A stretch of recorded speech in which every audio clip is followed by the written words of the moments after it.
Hello प्यारे बच्चों। आज हम फिर से जुड़ चुके हैं एक नए वीडियो के साथ, जो क्लास 10 का ही संस्कृत का अध्याय 4 है, जिसका नाम है संस्कृत साहित्य लेखिका। मतलब संस्कृत को साहित्य को लिखने में लेखिकाओं के महत्व को बताया गया है। इस चैप्टर में संस्कृत साहित्य को लिखने में जो लेखिका अर्थात जो स्त्री वर्ग की महिला है, उनके योगदान के बारे में बताया गया है। तो वीडियो को हम लोग स्टार्ट करते हैं और चलते हैं पहले प्रश्न की ओर। इस चैप्टर का जो पहला प्रश्न है वह कहता है कि समाज की गाड़ी किससे चलती है, या जो समाज की गाड़ी है वह किससे चलती है। तो ऑप्शन ए है स्त्री से, ऑप्शन बी है पुरुष से, ऑप्शन सी है ए तथा बी दोनों से, और ऑप्शन डी है डीजल से। तो समाज की जो गाड़ी है वह स्त्री और पुरुष दोनों के मिलने से चलती है, इसलिए इस प्रश्न का सही उत्तर ऑप्शन सी हो जाएगा, मतलब स्त्री और पुरुष दोनों। बढ़ते हैं अगले प्रश्न की ओर। अगला प्रश्न है साहित्य में किसका महत्व है। इस साहित्य में मतलब किसका महत्व है। तो ऑप्शन ए है स्त्री लेखक का, ऑप्शन बी है पुरुष लेखक का, ऑप्शन सी है ए तथा बी दोनों, ऑप्शन डी है ज्ञान का। तो इस प्रश्न का जो सही उत्तर है, प्रश्न पूछा गया कि साहित्य में किसका महत्व है, तो साहित्य में स्त्री और पुरुष दोनों का महत्व है। तो इसलिए इस प्रश्न का भी उत्तर ऑप्शन सी हो जाएगा, ए तथा बी दोनों। बढ़ते हैं अगले प्रश्न की ओर। अगला जो प्रश्न है वह कहता है कि संस्कृत साहित्य लेखिका पाठ में किसका वर्णन किया गया है। ऑप्शन ए शिक्षित महिलाएं लेखिका, ऑप्शन बी अशिक्षित महिलाएं लेखिका, ऑप्शन सी शिक्षित पुरुष लेखिका, ऑप्शन डी अशिक्षित पुरुष लेखिका। तो संस्कृत साहित्य लेखिका पाठ में मूल रूप से किसका वर्णन किया गया है। तो इस पाठ में हम लोग आपको पहले ही बता चुके हैं, इसमें महिलाओं का वर्णन है और वो भी शिक्षित महिलाओं का वर्णन है। इसलिए इस प्रश्न का उत्तर ऑप्शन ए हो जाएगा, शिक्षित महिलाएं लेखिका। बढ़ते हैं अगले प्रश्न की ओर। अगला जो प्रश्न है कहता है विशाल संस्कृत साहित्य को किसके द्वारा बढ़ाया गया। यह जो विशाल संस्कृत साहित्य है इसको किसके द्वारा बढ़ाया गया। तो ऑप्शन ए है कवियों द्वारा, ऑप्शन बी है शास्त्रकारों द्वारा, ऑप्शन सी है ए तथा बी दोनों, ऑप्शन डी है मुनियों द्वारा। तो इस विशाल संस्कृत को आगे बढ़ाने में कवियों और शास्त्रकारों ने दोनों ने अपना अपना योगदान दिया है, इसलिए इस प्रश्न का उत्तर ऑप्शन सी हो जाएगा, मतलब ए तथा बी दोनों। बढ़ते हैं अगले प्रश्न की ओर कि ऋग्वेद में कितने ऋषि पत्नी ने मंत्र का दर्शन किया। ऋग्वेद में कितने ऋषि पत्नी कहने का मतलब जो ऋषियों की पत्नी हुआ करती थी। तो ऋग्वेद में कितने ऋषि पत्नी ने मंत्र का दर्शन किया। तो ऑप्शन ए है 24, ऑप्शन बी है 5, ऑप्शन सी है 10, ऑप्शन डी है 12। तो इस प्रश्न का जो सही उत्तर है वह ऑप्शन ए 24। तो ऋग्वेद में कितने ऋषि पत्नी ने मंत्र का दर्शन किया, तो आंसर होगा 24। बढ़ते हैं अगले प्रश्न की ओर। अगला प्रश्न कहता है कि अथर्ववेद में कितने ऋषि पत्नी ने मंत्र का दर्शन किया। ऋग्वेद में 24 किया, तो अथर्ववेद में कितना। तो ऑप्शन ए है 24, ऑप्शन बी है 5, ऑप्शन सी है 12 और ऑप्शन डी है 10।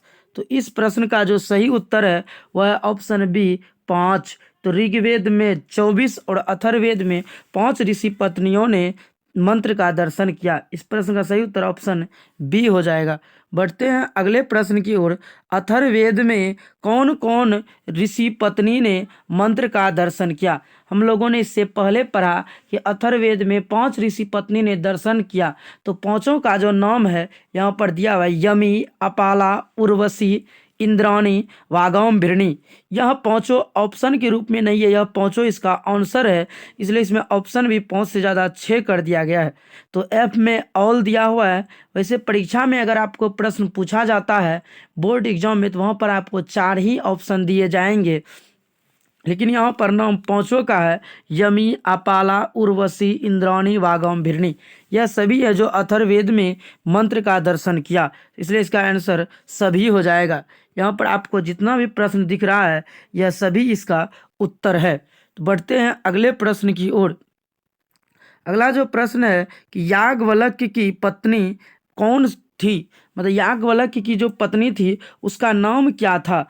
ऑप्शन ए है मैत्रेयी, ऑप्शन बी है गार्गी, ऑप्शन सी है सुलभा, ऑप्शन डी है विजयांका। तो याज्ञवल्क्य की जो पत्नी थी उसका नाम था मैत्रेयी। ऑप्शन ए इसका सही उत्तर है। बढ़ते हैं अगले प्रश्न की ओर। अगला प्रश्न कहता है कि याज्ञवल्क्य को आत्म तत्व की शिक्षा किसने दिया? तो ऑप्शन ए है मैत्रेयी, ऑप्शन बी है गार्गी, ऑप्शन सी है सुलभा और ऑप्शन डी है विजयांका। तो याज्ञवल्क्य की को जो आत्म तत्व की शिक्षा थी वह उसी की पत्नी मैत्रेयी ने दिया था। इस प्रश्न का सही उत्तर ऑप्शन ए सही होगा। बढ़ते हैं अगले प्रश्न की ओर। अगला जो प्रश्न है वह कहता है कि किस उपनिषद के अनुसार याज्ञवल्क्य को आत्म तत्व की शिक्षा मैत्रेयी ने दिया? किस उपनिषद के अनुसार याज्ञवल्क्य को आत्म तत्व की शिक्षा मैत्रेयी ने दिया? ऑप्शन ए में है बृहदारण्यक उपनिषद, ऑप्शन बी में है आरण्यक उपनिषद, ऑप्शन सी में है महाभारत, ऑप्शन डी में है लौकिक संस्कृत। तो इस प्रश्न का जो सही उत्तर हुआ है ऑप्शन ए बृहदारण्यक उपनिषद। इस प्रश्न का सही उत्तर हुआ है बृहदारण्यक उपनिषद। ऑप्शन ए सही उत्तर है। बढ़ते हैं अगले प्रश्न की ओर कि जनक के सभा में शास्त्रार्थ में कुशल कौन थी? जनक के सभा में शास्त्रार्थ कुशल कौन थी? ऑप्शन ए है मैत्रेयी, ऑप्शन बी है गार्गी वाचकन्नवी, ऑप्शन सी है सुलभा, ऑप्शन डी है विजयांका। तो इस प्रश्न का जो सही उत्तर वह है ऑप्शन बी, मतलब गार्गी वाचकन्नवी। बढ़ते हैं अगले प्रश्न की ओर। अगला जो प्रश्न है कहता है जीवन भर वेद की अनुसरण करने वाली महिला कौन है? तो ऑप्शन ए है मैत्रेयी, ऑप्शन बी है गार्गी, ऑप्शन सी है सुलभा और ऑप्शन डी है विजयांका। तो इस प्रश्न का जो सही उत्तर है वह ऑप्शन सी सुलभा। इस प्रश्न का जो सही उत्तर है वह ऑप्शन सी सुलभा। बढ़ते हैं अगले प्रश्न की ओर। कहता है किस ग्रंथ के अनुसार जीवन भर वेद की अनुसरण करने वाली सुलभा का वर्णन है? ऑप्शन ए है बृहदारण्यक उपनिषद, ऑप्शन बी है आरण्यक उपनिषद, ऑप्शन सी है महाभारत, ऑप्शन डी है लौकिक संस्कृत। तो इस प्रश्न का जो सही उत्तर है वह ऑप्शन सी महाभारत। बढ़ते हैं हम लोग अगले प्रश्न की ओर। अगला जो प्रश्न है कहता है किस साहित्य ग्रंथ के अनुसार 40 कवित्रियों का 50 पद इधर उधर से प्राप्त होता है? तो ऑप्शन ए है बृहदारण्यक उपनिषद, ऑप्शन बी है आरण्यक उपनिषद, ऑप्शन सी है महाभारत, ऑप्शन डी है लौकिक संस्कृत।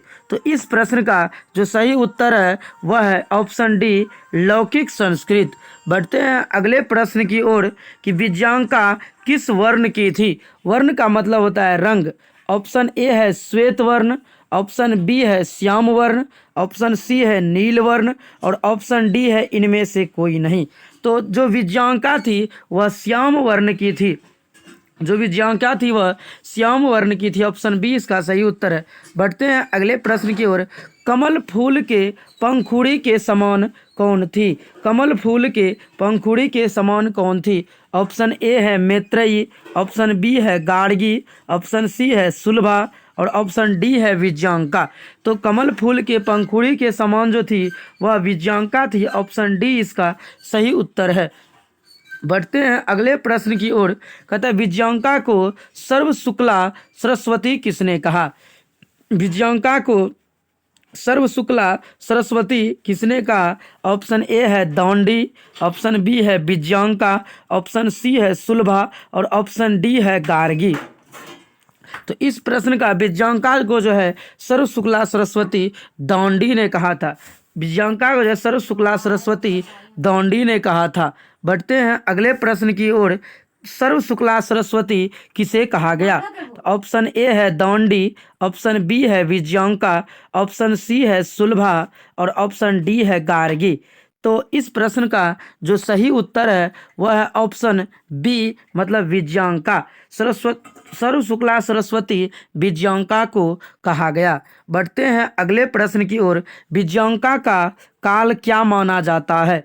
ऑप्शन ए में है पंचमी सदी, ऑप्शन बी में है षष्ठी सदी, ऑप्शन सी में है सप्तमी सदी, ऑप्शन डी में है अष्टम सदी। तो इस प्रश्न का जो सही उत्तर है, विज्ञांका का काल का मतलब है कि विज्ञांका का समय कौन सा था। तो इस प्रश्न का जो सही उत्तर है वह ऑप्शन डी अष्टम सदी। अष्टम मतलब 8वीं सदी। बढ़ते हैं अगले प्रश्न की ओर। अगला जो प्रश्न है, चालुक्य वंश के राजा कौन थे। ऑप्शन ए में है चंद्रादित्य, ऑप्शन बी में है कंपन राय, ऑप्शन सी में है अच्युत राय और ऑप्शन डी में है शंकर पांडुरंग। तो इस प्रश्न का जो सही उत्तर है वह चालुक्य वंश के जो राजा थे वह थे राजा चंद्रादित्य। ऑप्शन ए इस प्रश्न का सही उत्तर है। बढ़ते हैं अगले प्रश्न की ओर।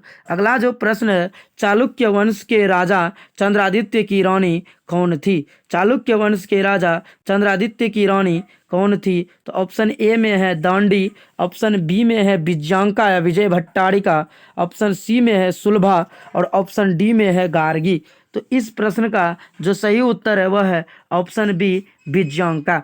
चालुक्य वंश के राजा चंद्रादित्य की रानी विज्ञांका या विजय भट्टारिका थी। बढ़ते हैं अगले प्रश्न की ओर कि पंडिता छमाराव ने कौन कौन सी रचना किया।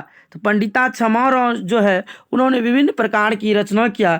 जो ऑप्शन 4 ही देना था, लेकिन यहाँ पर उन्होंने और भी कुछ काव्य की रचना किया। चलिए हम लोग उनको जान लेते हैं। एक में है सत्याग्रह गीता, एक और है मीरा लहरी, अगला है कथा मुक्तावली, अगला है विचित्र परिषद यात्रा, अगला है ग्राम ज्योति, अगला है शंकर चरितम। यह सब जो रचना है वह पंडिता छमाराव ने अपने हाथों से किया है। तो इनका यह सभी रचना है, हम लोग इसको दिमाग में याद रखेंगे ताकि परीक्षा में जब भी प्रश्न आए हम इसका उत्तर दे पाएँ। इन सभी रचनाओं को याद रखना है और कोई भी परीक्षा में पूछा है इसका आंसर सही से देना है। बढ़ते हैं अगले प्रश्न की ओर कि विजय भट्टारिका को कहा जाता है, मतलब विजय भट्टारिका को क्या कहा जाता है। ऑप्शन ए में है दांडी, ऑप्शन बी में है विज्ञांका, ऑप्शन सी में है सुलभा और ऑप्शन डी में है गंगा देवी। तो जो विज्ञांका थी, विजय भट्टारिका थी, उनको विज्ञांका कहा जाता था। यह जो विजय भट्टारिका थी उनको विज्ञांका कहा जाता था। बढ़ते हैं अगले प्रश्न की ओर। अगला जो प्रश्न है वह कहता है कंपन राय की रानी कौन थी। तो ए में है दांडी, बी में विज्ञांका, सी में सुलभा और डी में गंगा देवी। तो जो कंपन राय की रानी थी वह गंगा देवी थी। बढ़ते हैं अगले प्रश्न की ओर। अगला प्रश्न कहता है गंगा देवी ने किस काव्य की रचना किया। ऑप्शन ए है मधुरा विजयम, ऑप्शन बी है वरदाम्बिक परिणय, ऑप्शन सी है शंकर चरितम, ऑप्शन डी है इनमें से सभी। तो इस प्रश्न का जो सही उत्तर है वह है वह ऑप्शन ए मधुरा विजयम। गंगा देवी ने जो काव्य लिखा उस काव्य का नाम है मधुरा विजयम। ऑप्शन ए इसका सही उत्तर है। बढ़ते हैं अगले प्रश्न की ओर। अगला प्रश्न है मधुरा विजयम के रचनाकार कौन है। तो जो काव्य लिखा मधुरा विजयम कहता है उनके रचनाकार कौन है। तो ऑप्शन ए है दांडी, ऑप्शन बी है विज्ञांका, ऑप्शन सी है सुलभा, ऑप्शन डी है गंगा देवी। तो इस प्रश्न का जो सही उत्तर है वह है ऑप्शन डी गंगा देवी। मधुरा विजयम काव्य के जो रचनाकार हैं वह है गंगा देवी। बढ़ते हैं अगले प्रश्न की ओर कि गंगा देवी ने अपने पति के विजय घटना का आश्रय लेकर किस काव्य का रचना किया। गंगा देवी ने अपने पति के विजय घटना का आश्रय लेकर किस काव्य का रचना किया। तो इस प्रश्न का ऑप्शन ए है मधुरा विजयम, ऑप्शन बी में है वरदाम्बिक परिणय, ऑप्शन सी है शंकर चरितम, ऑप्शन डी है इनमें से सभी। इस प्रश्न का जो सही उत्तर हुआ है ऑप्शन ए मधुरा विजयम। बढ़ते हैं अगले प्रश्न की ओर। अगला जो प्रश्न है अच्युत राय की रानी कौन थी। ऑप्शन ए में है तिरुमलांबा, ऑप्शन बी में है विज्ञांका, ऑप्शन सी में है सुलभा और ऑप्शन डी में है गंगा देवी। तो अच्युत राय की जो रानी थी उनका नाम था तिरुमलांबा। ऑप्शन ए इसका सही उत्तर है। बढ़ते हैं अगले प्रश्न की ओर। अगला जो प्रश्न है तिरुमलांबा का कौन सा काल माना जाता है। ऑप्शन ए है 5वीं सदी, ऑप्शन बी है 16वीं सदी, ऑप्शन सी है 7वीं सदी और ऑप्शन डी है 8वीं सदी। तो तिरुमलाम्बा का जो काल है वह ऑप्शन बी सही है, मतलब 16वीं सदी इस प्रश्न का सही उत्तर है। बढ़ते हैं अगले प्रश्न की ओर। अगला जो प्रश्न है, तिरुमलाम्बा ने किस काव्य का रचना किया? ऑप्शन ए है मधुरा विजयम, ऑप्शन बी है वरदाम्बिक परिणय, ऑप्शन सी है शंकर चरितम, ऑप्शन डी है इनमें से सभी। तो इस प्रश्न का जो सही उत्तर है वह ऑप्शन बी वरदाम्बिक परिणय। इस प्रश्न का जो सही उत्तर वह है वरदाम्बिक परिणय। तिरुमलाम्बा ने वरदाम्बिक परिणय काव्य का रचना किया। बढ़ते हैं अगले प्रश्न की ओर। आधुनिक संस्कृत लेखिकाओं में कौन प्रसिद्ध है? Option A Tirumalamba, option B Vijayanka, option C Pandita Kshamarao और ऑप्शन डी है गंगा देवी। तो इसमें जो सबसे प्रसिद्ध है वह ऑप्शन सी पंडिता क्षमाराव आधुनिक संस्कृत लेखिकाओं में प्रसिद्ध है। बढ़ते हैं अगले प्रश्न की ओर। पंडिता क्षमाराव का जन्म कब हुआ? ऑप्शन ए 1890 ईस्वी, ऑप्शन बी 1953 ईस्वी, ऑप्शन सी 1853 ईस्वी, ऑप्शन डी 1990 ईस्वी। इस प्रश्न का जो सही उत्तर वह है ऑप्शन ए 1890 ईस्वी। बढ़ते हैं अगले प्रश्न की ओर। अगला जो प्रश्न है, पंडिता क्षमाराव का मृत्यु कब हुआ? तो ऑप्शन ए है 1890 ईस्वी, ऑप्शन बी है 1953 ईस्वी, ऑप्शन सी है 1853 ईस्वी, ऑप्शन डी है 1990 ईस्वी। इस प्रश्न का जो सही उत्तर है वह है ऑप्शन बी 1953 ईस्वी। ऑप्शन बी इसका सही उत्तर है 1953 ईस्वी। बढ़ते हैं अगले प्रश्न की ओर। अगला जो प्रश्न है, पंडिता क्षमाराव के पिता का नाम क्या था? ऑप्शन ए में है चंद्रादित्य, ऑप्शन बी में है कंपन राय, ऑप्शन सी में है अच्युत राय, ऑप्शन डी में है शंकर पांडुरंग। तो पंडिता क्षमाराव के पिता का नाम शंकर पांडुरंग था। बढ़ते हैं अगले प्रश्न की ओर। अगला प्रश्न कहता है, शंकर चरितम की रचनाकार कौन है? तो ऑप्शन ए है तिरुमलाम्बा, ऑप्शन बी में है विजयांका, ऑप्शन सी में है पंडिता क्षमाराव और ऑप्शन डी में है गंगा देवी।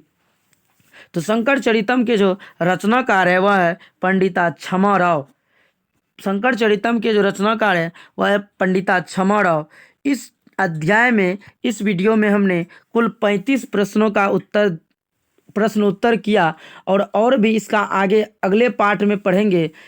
आज यह वीडियो यहीं पर समाप्त होता है। अगर आपको यह वीडियो अच्छा लगा तो अपने दोस्त मित्रों को शेयर जरूर करें। अगर और इसी प्रकार का वीडियो पाना चाहते हैं तो हमारे चैनल महर्षि में ही एजुकेशन को सब्सक्राइब जरूर कर लें।